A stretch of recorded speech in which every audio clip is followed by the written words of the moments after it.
The American philosopher and ethnobotanist Terence McKenna said that nature loves courage. He invited us to throw ourselves into the abyss and find on the other end a feather bed. But what if by discarding technology and science and the arts and civilization, what if by shedding the trappings of civility, what if we find not a feather bed, but something much harder, something much thornier, and something nobody wants to lie on? You're listening to Poetic Parallels number 9. Poetic Parallels is a weekly poetry podcast in which I feature an established poet's work. I compare and contrast it with a poem of my own, and there's a musical interlude right in the middle just to set the tone. So, today's poet is none other than William Wordsworth, and he has a lot to tell us about nature, and I have a lot to say about nature. All this is coming up. You're in the right place. Let's go to the poems. The Tables Turned by William Wordsworth. Up, up, my friend, and quit your books, or surely you'll grow double. Up, up, my friend, and clear your looks. Why all this toil and trouble? The sun above the mountain's head, a freshening luster mellow, through all the long green fields has spread his first sweet evening yellow. Books! 'Tis a dull and endless strife. Come, hear the woodland linnet, how sweet his music. On my life there's more of wisdom in it. And hark, how blithe the throstle sings. He too is no mean preacher. Come forth into the light of things. Let nature be your teacher. She has a world of ready wealth, our minds and hearts to bless. Spontaneous wisdom breathed by health, truth breathed by cheerfulness. One impulse from a vernal wood may teach you more of man, of moral evil and of good than all the sages can. Sweet is the lore which nature brings. Our meddling intellect misshapes the beauteous forms of things. We murder to dissect. Enough of science and of art. Close up those barren leaves. Come forth and bring with you a heart that watches and receives. All right, next up is an original poem. It's called From Trees. I see the streets and buildings here, and know they will all disappear. Why must man wait for his end to love what nature wants to lend? No, there won't be wild rebirth if even tribesmen walk the earth. Smallest tool and weakest fire threaten like proudest empire. Give an inch and man will take clear atmosphere, sea depths opaque. Nature will reclaim her grace when her doves our warplanes replace. Oh, what a heap of feed to have you read. Only heads fatten from fantasies. No stomach will wilderness appease. Yes, civility binds, but still frees. For poems do not grow from trees. So for today's musical interlude, we have an original song entitled Breathe. You can hear other original songs on my YouTube channel. And I chose this song because it connects with Wordsworth's lines, spontaneous wisdom breathed by health, truth breathed by cheerfulness. So nature itself is breathing. Just as the cycle of the in-breath and the out-breath occurs, there's that flow within nature that Wordsworth wants us to connect to. And also the song is about taking a step back, being authentic, and thinking of a possibility in which one can truly be who he or she is. taking a step back to just breathe. Here's the song. I hope you enjoy it.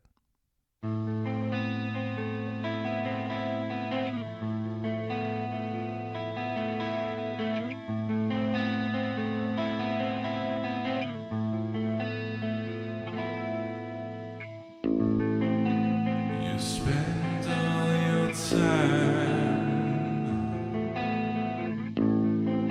like a puppet in a trance, and you've got no chance of severing those ties. What life could be if we were free.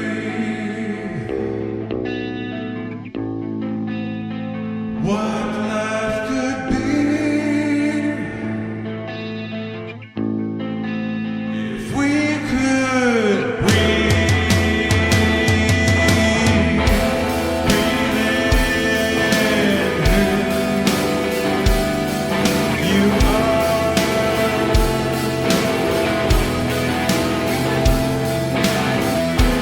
Be yourself and you'll go far.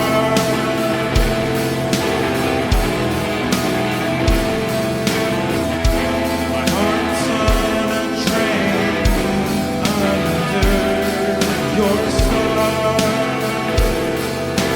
Breathe out who you are.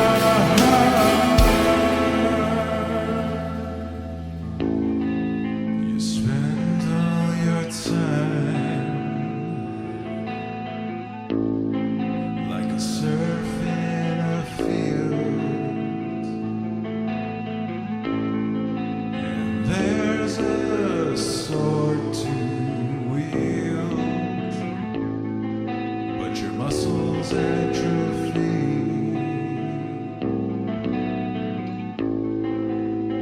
What life could be if we could see. What life could be if we could breathe. Breathe in who you are.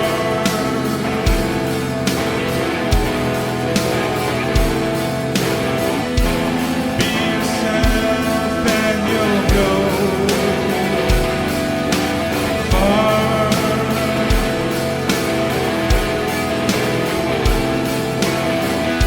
My heart's on a train under your star.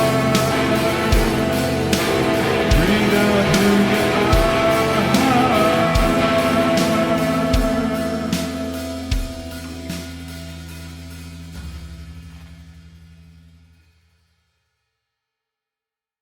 So what is Wordsworth saying in this poem, The Tables Turned? Well, he starts with an imperative. Up, up, my friend, and quit your books, or surely you'll grow double. So he's saying, quit the intellectual pursuit at the expense of the body. Quit the uplifting of the mind at the expense of the body, and instead turn to nature. Integrate that body into nature so you won't grow double, so you won't grow fat from a sedentary lifestyle. And this theme of being fat also relates back to my poem, in which I say that fantasies fatten the head. They don't feed the stomach, they fatten the head. And then he writes, books, 'tis a dull and endless strife. So it's the romantic perspective of nature can give you knowledge that exceeds that of the book. Nature can be your teacher rather than a particular man in a particular time, a particular woman in a particular time writing a book. He also moves on to say, Come, hear the woodland linnet, how sweet his music. On my life, there's more of wisdom in it. So, listening to the bird connects you with an intelligence beyond your own, the intelligence of the bird, but also the intelligence of nature that allowed for man to be, allowed for the birds to be. And these intelligences are pre-cultural. And I think that's something that Wordsworth wanted to have us learn, that intelligence can exist before culture. So cultural differences, national differences are not as pronounced in nature as they are in the realm of human politics.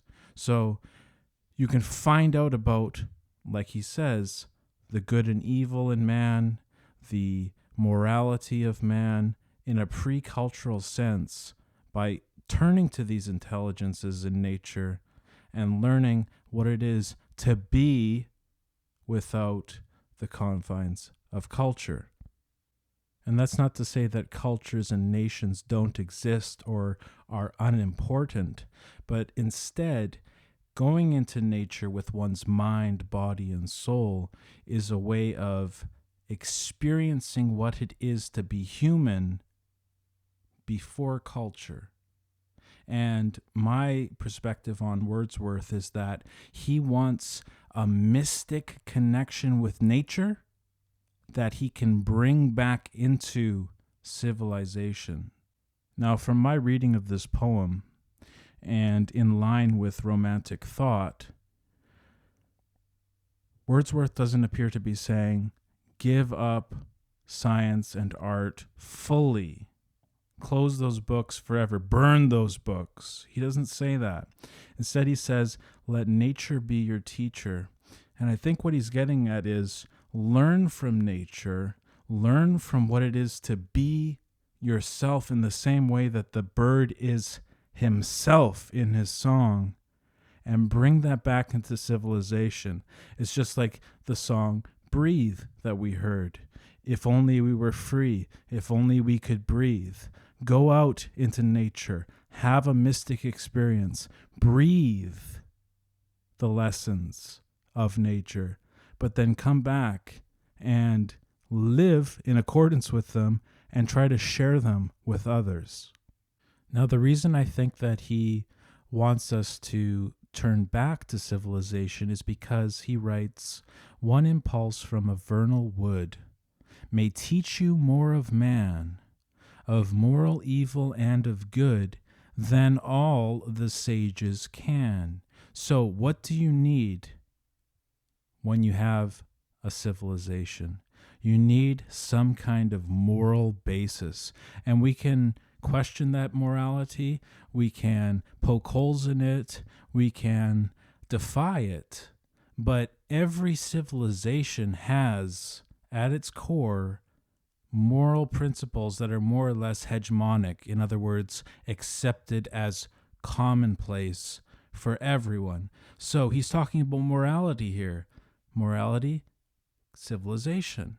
Okay, so he's not saying that one impulse from a vernal wood will teach you there is no morality. There is only might makes right. There's only survival of the best adapted in a kind of social Darwinian sense. Instead, he's talking about morality, learning morality, and then sharing what you learned in civilization.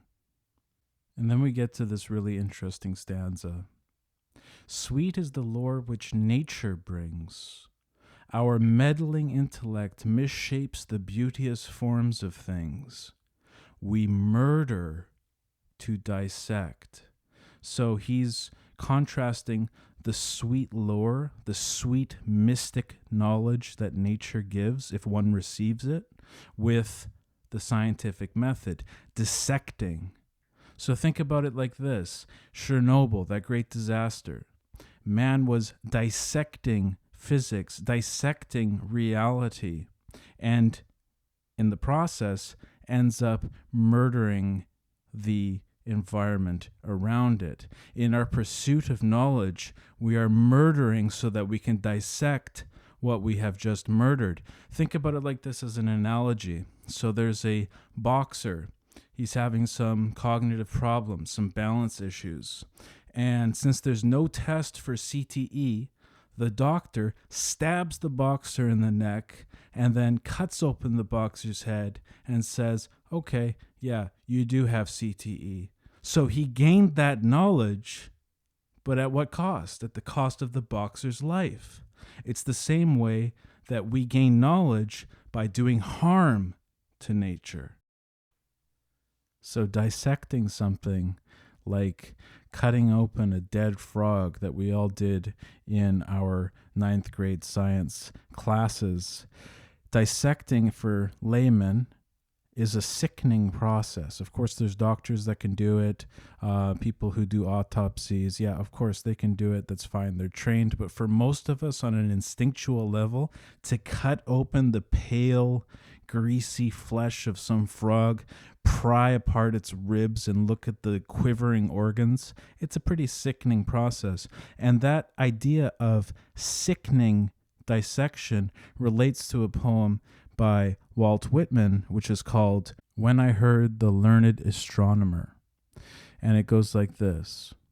When I heard the learned astronomer, when the proofs, the figures were ranged in columns before me, when I was shown the charts and diagrams to add, divide, and measure them, when I sitting heard the astronomer, where he lectured with much applause in the lecture room, how soon unaccountable I became tired and sick, till rising and gliding out, I wandered off by myself in the mystical moist night air, and from time to time looked up in perfect silence at the stars. So the astronomer is murdering the mystery of the celestial bodies by dissecting them, dissecting in the sense of applying the scientific method. So the speaker in this poem hears the proofs, the figures ranged in columns before me. So maybe he's analyzing distances between stars.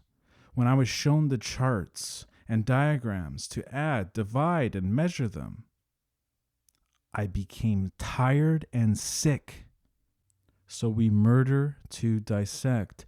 The astronomer is murdering the mystic potential of someone just looking up at the stars by dissecting them, by imposing reason, by quantitatively measuring what's something that can really be qualitative, subjective. So the imposition of objective understanding does violence to the subjective, qualitative understanding, which is crucial to any mystical tradition or lack thereof, one that the practitioner just makes up on their own that could be just as valid as a tradition. So quantifying nature, measuring it, dissecting it, and arranging all the guts of nature into charts and tables, this murders what is called the felt presence of experience. And that was from Terence McKenna. The felt presence of experience is your thoughts, your feelings, your particular space and time being most important. So you can look up at the stars and you have certain feelings and emotions.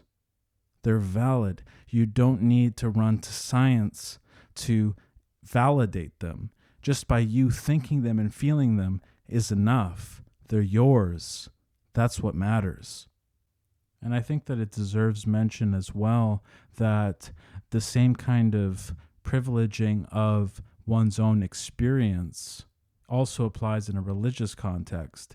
Religion, in its own way, dissects. In its own way of trying to make sense of the world, it commits murder against the individual's ability to experience nature on a mystical level for themselves. And then Wordsworth ends the poem with another imperative: come forth and bring with you a heart that watches and receives. So we've been talking, for example, about Whitman looking up at the stars. We've been talking about this poem mentioning the sun above the mountain's head, a freshening luster mellow, the beauty of nature. Bring with you a heart that is open to nature, experiencing it as it is, not as what language tells you, not what culture tells you, not what science tells you, and not what religion tells you. Mystically engage with nature. This is what Wordsworth is saying.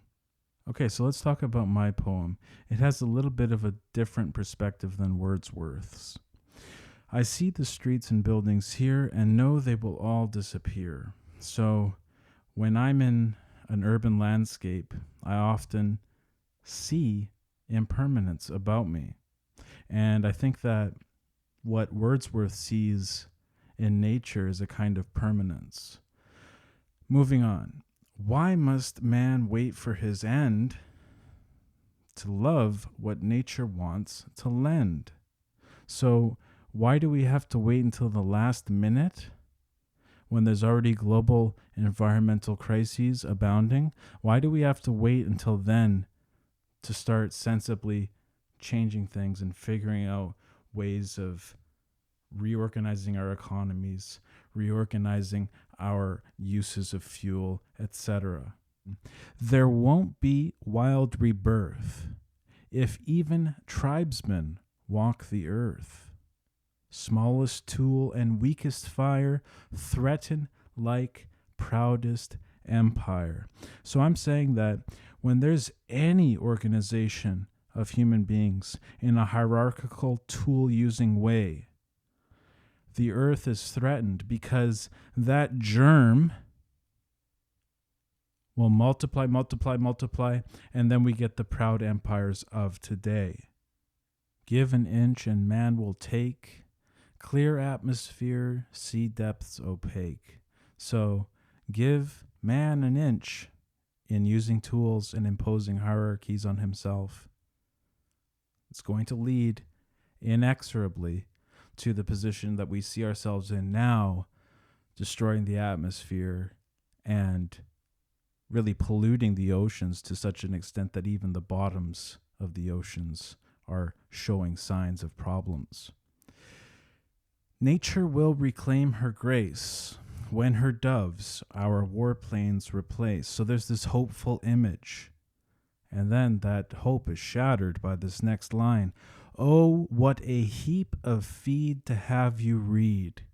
So those lines there, nature will reclaim her grace when her doves our warplanes replace. It's like feed. It's unsubstantial, non-nutritious food that I'm just feeding to you, these fantasies that doves will replace the warplanes. They won't, and we'll talk more about that later. Only heads fatten from fantasies. So I'm feeding you fantasies, your head will fatten. No stomach will wilderness appease. So wilderness is not going to care about your mystic interpretation of nature. You will either survive or you will be crushed and starved. Yes, civility binds, but still frees, for poems do not grow from trees. And that last line, poems do not grow on trees, is a little bit of poking fun at Wordsworth in a respectful way, of course, in the sense that Wordsworth, if we focused so much on a mystic interpretation of nature, if we closed up our books, if we closed up objectivity, you wouldn't be able to write that poem. You wouldn't have the objective basis of language in terms of the syntax.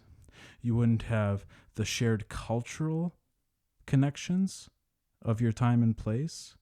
And you wouldn't have the leisure to write this poem. So if there was some kind of global revolutionary movement against technology, cutting off technology, ending artificial intelligence before it can really come alive, that going back to McKenna's feather bed, would lead to a very hard bed, a hard circumstance in which many people would perish and leisure would be all but destroyed.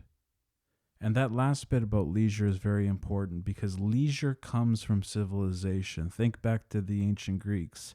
Leisure was very highly prized.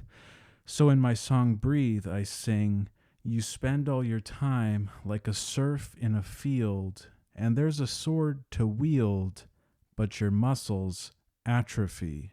And I think that's the destiny of all of these back to the earth movements, whether they're anarchistic, whether they're globally revolutionary, like a certain TED talked about, whether it's this kind of communistic kind of stuff with Jonestown. Now, these aren't straw men. These are just examples of back to the earth movements, and they all lead back to being a serf in a field and having your muscles atrophy, and you can't wield the sword of your own will because you're so weakened in your striving to survive that there's no leisure to produce poetry, for example, or produce anything artistic or scientific. So in conclusion, Wordsworth writes, let nature be your teacher. He doesn't say, let nature be your lawgiver. He doesn't say, let nature organize you or let nature break up the organizations you already have. He says, let nature be your teacher. Now, what lessons can we learn from nature and bring back into our civilizations? Number one, the idea of generational justice. What does that mean? It means that in nature, things move on. They go through time relatively unperturbed, unless there's a bloody asteroid taking out the dinosaurs. But the generations go pretty smoothly from one to the next. They don't have circumstances where, because we're having a ball now with fossil fuels, the future generations are going to have to be saddled with all the bullshit that comes with climate change, acid rain, so forth and so on.